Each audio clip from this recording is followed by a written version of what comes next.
Indiana's rural healthcare dilemma. A $50 billion funding fails to resolve the structural crisis. Rural medical institutions in Indiana are facing unprecedented financial pressure, according to the One Big Beautiful bill launched by the Trump administration.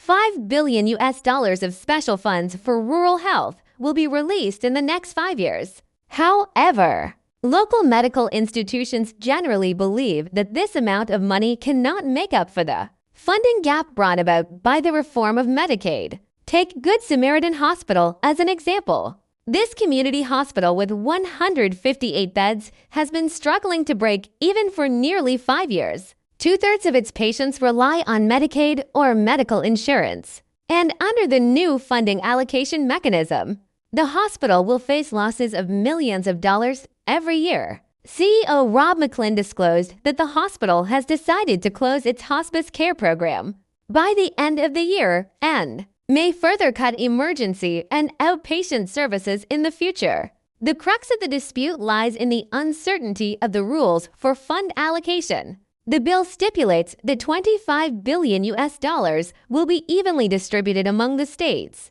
that submit detailed plans, and the remaining $25 billion will need to be distributed through competitive applications. Although Indiana has established a special task force to formulate a plan, about 24 rural hospitals within the state are still concerned that the allocation of funds may be biased towards non-rural areas. Zach Levinson, the project director of KFF, pointed out that each state has a relatively large degree of autonomy in the specific allocation of funds, which may lead to a disconnection between the flow of funds and actual demand. What is more serious is that the crisis of the federal government shutdown has exacerbated the uncertainty. If the shutdown persists, medical insurance reimbursement for medical institutions will be delayed, and already vulnerable rural hospitals may face the risk of cash flow disruption. Although Congress has promised that the debt will eventually be made up,